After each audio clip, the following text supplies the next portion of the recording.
അസ്സലാമു അലൈക്കും വറഹ്മത്തുള്ളാഹി വബറകാതുഹു. അൽഹംദുലില്ലാഹി റബ്ബിൽ ആലമീൻ.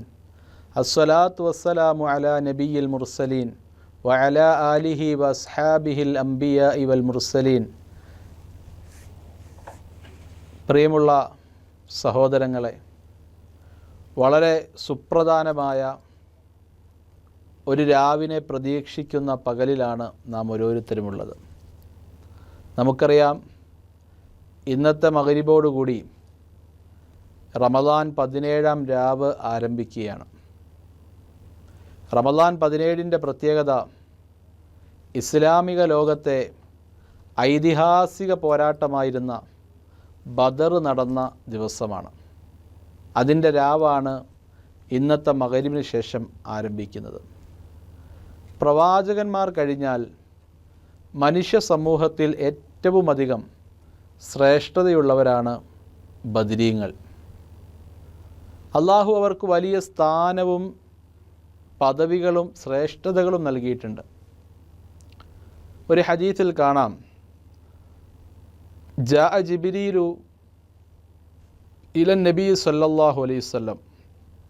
ഒരിക്കൽ ജിബ്രീൽ അലൈഹിസ്സലാം നബി സല്ലല്ലാഹു അലൈഹി വസല്ലം തങ്ങളുടെ അടുക്കലേക്ക് വന്നു. എന്നിട്ട് ജിബ്രീൽ ചോദിച്ചു, നബിയെ, ബദരീങ്ങളെക്കുറിച്ച്, ബദറിൽ പങ്കെടുത്ത സ്വഹാബികളെക്കുറിച്ച് എന്താണ് അങ്ങയുടെ അഭിപ്രായം? ഖാല നബി സല്ലല്ലാഹു അലൈഹി വസല്ലം, നബി തങ്ങൾ പറഞ്ഞു, മിൻ അഫ്ളലി മുസ്ലിമീൻ, മുസ്ലിമീങ്ങളിൽ ഏറ്റവും ശ്രേഷ്ഠവാന്മാരാണ്.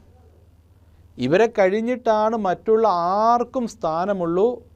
മുസ്ലിമീങ്ങളിൽ ഏറ്റവും ശ്രേഷ്ഠതയുള്ളത് ബദറിൽ പങ്കെടുത്തവർക്കാണെന്ന് നബി സല്ലല്ലാഹു അലൈഹി വസല്ലം. ഇത് കേട്ട് ജിബ്രീൽ പറഞ്ഞു, നബിയെ, മലക്കുകളുടെ കൂട്ടത്തിൽ ഏറ്റവും ശ്രേഷ്ഠത ആർക്കാണെന്ന് അങ്ങക്കറിയുമോ? മൻ ഷഹീദ ഫി ബദർ.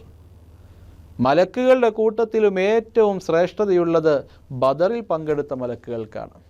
നമുക്കറിയാം, മലക്കുകളുടെ എണ്ണം അള്ളാഹുവിനല്ലാതെ മറ്റാർക്കും അറിയില്ല. വമാ യഅലമു ജുനൂദ റബ്ബിക ഇല്ലാഹു.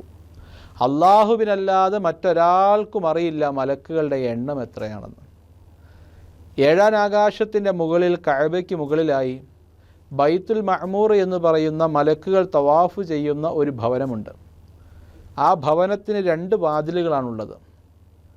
അതിൽ ഓരോ നിമിഷത്തിലും 70,000 മലക്കുകൾ വീതം കയറി ഇറങ്ങും. ഒരു പ്രാവശ്യം കയറിയ മലക്ക് രണ്ടാമത് കയറില്ല. ഇങ്ങനെ ലോകാവസാനം വരെ തുടർന്നുകൊണ്ടിരിക്കുകയാണ്. മലക്കുകളുടെ എണ്ണം എണ്ണി തിട്ടപ്പെടുത്താൻ സാധിക്കുന്നവർ എണ്ണി തിട്ടപ്പെടുത്തിക്കോളി. ഓരോ സെക്കൻഡിലും ഓരോ നിമിഷങ്ങളിലും 70,000 മലക്കുകൾ കയറിയിറങ്ങുന്നു. ഒരു പ്രാവശ്യം കയറിയ മലക്ക് രണ്ടാമതൊന്ന് കയറില്ല. ഇങ്ങനെ ലോകാവസാനം വരെ മലക്കുകൾ കയറിയിറങ്ങും. കണക്ക് കൂട്ടി എണ്ണി തിട്ടപ്പെടുത്താൻ സാധിക്കുന്നവർ എണ്ണി തിട്ടപ്പെടുത്തിക്കണം. അത്രയും അസംഖ്യം ആളുകളാണ് മലക്കുകൾ എന്നുള്ളത്. ആ മലക്കുകളുടെ കൂട്ടത്തിൽ 1-ാം നമ്പറുകാർ, ഏറ്റവും ശ്രേഷ്ഠതയുള്ളവർ, ഏറ്റവും അള്ളാഹുവിൻ്റെ അടുപ്പക്കാർ ബദറിൽ പങ്കെടുത്ത മലക്കുകളാണെന്ന് ജിബ്രീൽ അലൈഹിസ്സലാത്തു വസ്സലാം പറഞ്ഞു. പ്രിയമുള്ളവരെ, ബദരീങ്ങൾക്ക് അള്ളാഹു മുഴുവൻ പാപങ്ങളും പുറത്തു കൊടുത്തവരാണ്. ഒരു ഹദീസിൽ കാണാം, ഇന്നല്ലാഹ ഇത്തലഅ ഇലാ അഹ്ലി ബദരിൻ. അള്ളാഹു ബദർ ദിവസം ബദരീങ്ങൾക്ക് വെളിവായി. അള്ളാഹു വെളിവായി എന്ന് പറഞ്ഞാൽ അള്ളാഹുവിൻ്റെ അനുഗ്രഹം അവർക്കിറങ്ങി. എന്നിട്ട് അള്ളാഹു അവരോട് പറഞ്ഞു, ഇഅ്മലൂ മാ ശിഅ്തും, നിങ്ങൾ ഉദ്ദേശിക്കുന്ന എല്ലാ കാര്യങ്ങളും നിങ്ങൾ ചെയ്തോ. ഫഖദ് ഗഫർതു ലക്കും, നിങ്ങൾ എന്തൊക്കെ ചെയ്താലും നിങ്ങൾക്ക് നാം പുറത്തു തന്നിരിക്കുന്നു. ആരാണ് സഹോദരങ്ങളെ ബദരീങ്ങൾ? അള്ളാഹു ആരോടെങ്കിലും പറഞ്ഞിട്ടുണ്ടോ നിങ്ങൾക്ക് ഇഷ്ടമുള്ളതുപോലെയൊക്കെ ചെയ്തോളാൻ, നിങ്ങൾക്ക് ഇഷ്ടമുള്ളതുപോലെ പ്രവർത്തിക്കാൻ? ഏതെങ്കിലും ഒരു പ്രവാചകനോടോ വലിയനോടോ അള്ളാഹു പറഞ്ഞിട്ടുണ്ടോ ഞാൻ പുറത്തു തന്നേക്കാമെന്ന്? ഇല്ല. അള്ളാഹു ഈ ദുനിയാവിൽ പടച്ചതിൽ നിങ്ങൾക്ക് ഇഷ്ടമുള്ള ഇഅ്മലൂ, നിങ്ങൾ എന്തും ചെയ്തോ, ഇഅ്മലൂ നിങ്ങൾ ചെയ്തോ, മാശിഅ്തും നിങ്ങൾക്കിഷ്ടമുള്ളതെല്ലാം, നിങ്ങൾ ഉദ്ദേശിക്കുന്നതെല്ലാം ചെയ്തോ, ഖദ് ഗഫർതു ലക്കും, നിങ്ങൾക്ക് നാം പുറത്തു തരുമെന്ന് പറയുമ്പോൾ സൽക്കർമ്മമാണ് ചെയ്തതെങ്കിൽ പുറത്തു തരുമെന്ന് അള്ളാഹു പറയേണ്ടതില്ല. ഇവിടെ ഉലമാക്കൾ വിശദീകരിക്കുകയാണ്, ബദരീങ്ങളുടെ ഭാഗത്ത് നിന്ന് എന്തെങ്കിലും തെറ്റുകൾ സംഭവിച്ചാൽ, അതാണ് അള്ളാഹുവിടെ പറയുന്നത് ഇഅ്മലൂ മാ ശിഅ്തും. അവരുടെ ഭാഗത്ത് നിന്ന് സംഭവിക്കുന്ന തെറ്റുകളുടെ വിഷയത്തിൽ പോലെ അള്ളാഹു പറയാണ്, തെറ്റുകളാണോ നിങ്ങൾ ഉദ്ദേശിക്കുന്ന പോലെ ചെയ്തോ, ഖദ് ഗഫർതു ലക്കും, നിങ്ങൾക്ക് പുറത്തു തരും. സൽക്കർമ്മങ്ങളുടെ കാര്യമായിരുന്നെങ്കിൽ പുറത്തു തരുമെന്ന് അള്ളാഹു പറയേണ്ടതില്ലല്ലോ. തെറ്റുകൾ ചെയ്താൽ പോലും, കൊടിയ അപരാധങ്ങൾ ചെയ്താൽ പോലും അള്ളാഹു ബദരീങ്ങൾക്ക് പുറത്തു കൊടുക്കുമെന്നാണ് ഇതിൽ നിന്ന് നമുക്ക് മനസ്സിലാകുന്നത്. മിസ്തഹ് റളിയല്ലാഹു അൻഹു ബദറിൽ പങ്കെടുത്ത സ്വഹാബിയാണ്. മിസ്തഹ് റളിയല്ലാഹു അൻഹു സബഉൽ മൂബിഖാത്ത്, 7 വൻപാപങ്ങളിൽപ്പെട്ട അപവാദ പ്രചരണം എന്ന പാപം ചെയ്ത വ്യക്തിയാണ്. ആർക്കെതിരെ? തിരുനബി സല്ലല്ലാഹു അലൈഹി വസല്ലം തങ്ങളുടെ ഭാര്യയായ ഉമ്മുൽ മുഅ്മിനീൻ ആയിഷ റളിയല്ലാഹു അൻഹയ്ക്കെതിരെ സഫ്വാൻ റളിയല്ലാഹു അൻഹുവിനെയും കൂട്ടിച്ചേർത്ത് അപവാദ കഥ മദീനയിൽ പ്രചരിപ്പിച്ചതിൽ ഒന്നാമത് നിന്ന വ്യക്തി മിസ്തഹ് റളിയല്ലാഹു അൻഹു ആണ്. പ്രിയമുള്ളവരെ, മിസ്തഹ് റളിയല്ലാഹു അൻഹുവിന് ആ അപവാദ പ്രചരണത്തിൻ്റെ പേരിൽ ഒരു ശിക്ഷാ നടപടികളും സ്വീകരിക്കേണ്ടി വന്നിട്ടില്ല. അള്ളാഹുവിൻ്റെ അടുക്കലും അദ്ദേഹത്തിനൊരു പാപവുമില്ല. അപവാദം പ്രചരിപ്പിക്കുക എന്നത് ഹദ് നടപ്പിലാക്കേണ്ട, ശിക്ഷാ നടപടി സ്വീകരിക്കേണ്ട പാപമാണ്. പക്ഷെ മിസ്തഹ് റളിയല്ലാഹു അൻഹുവിന് ഒരു ശിക്ഷാ നടപടികളും സ്വീകരിക്കേണ്ടി വന്നില്ല. എന്തുകൊണ്ട്? അദ്ദേഹം ബദറിൽ പങ്കെടുത്ത സ്വഹാബിയായതുകൊണ്ട്. എത്ര വലിയ അപവാദത്തിൻ്റെ കെട്ടുകഥയാണ് അദ്ദേഹം മുമ്പിൽ നിന്ന് ചെയ്തത്.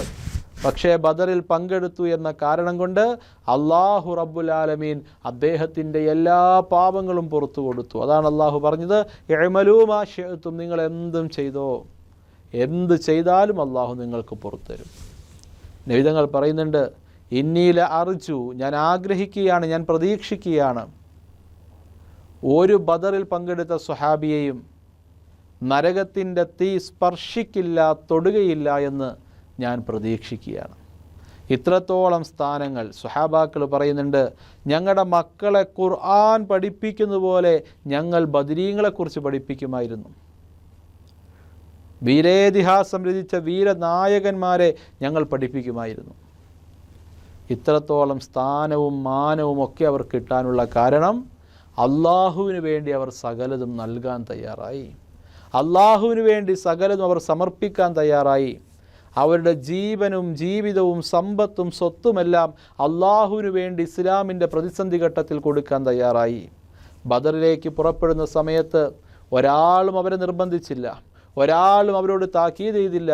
സ്വന്തം ഇഷ്ടപ്രകാരം ഇനി തിരിച്ചു വരില്ല എന്ന ധാരണയിലാണ് മക്കളോടും ഭാര്യയോടും യാത്ര പറഞ്ഞത്. കാരണം 900 ശത്രുക്കൾ, വിരലിലെണ്ണാവുന്ന 300 സഹാബാക്കൾ, ശത്രുക്കളിൽ നിന്ന് 3 പേർ ഒരാളെ നേരിട്ടാൽ മതി, കഥ കഴിയും. ഈ യുദ്ധം നടക്കുന്നത് പരിശുദ്ധ റമളാനിൽ. ആദ്യമായിട്ട് സഹാബാക്കൾ പട്ടിണിയിരിക്കുകയാണ്. അതിനുമുമ്പ് അവർക്ക് പട്ടിണിയിരുന്ന് ശീലമില്ല. അവരുടെ കയ്യിൽ വാളോ തോക്കോ മറ്റ് യാതൊരു ആയുധങ്ങളുമില്ല. ഉള്ളതൊക്കെ പൊട്ടിയ വാളുകളാണ്. ഒട്ടിയ വയറും പൊട്ടിയ വാളുകളുമായിട്ട് ബഹുമാനപ്പെട്ട ബദരീങ്ങൾ ബദറിൽ പങ്കെടുത്തു. അവർ അവരുടെ ഭാര്യമാരോടും മക്കളോടും ഇനി ഒരിക്കലും തിരിച്ചു വരില്ല എന്ന യാത്ര പറഞ്ഞുകൊണ്ടാണ് വന്നത്.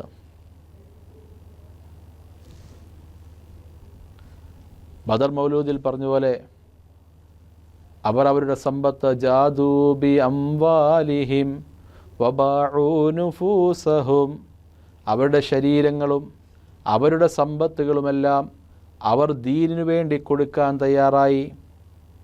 ആരെയും അവർ പരിഗണിച്ചില്ല, ആരോടും അവർ അനുവാദം ചോദിച്ചില്ല.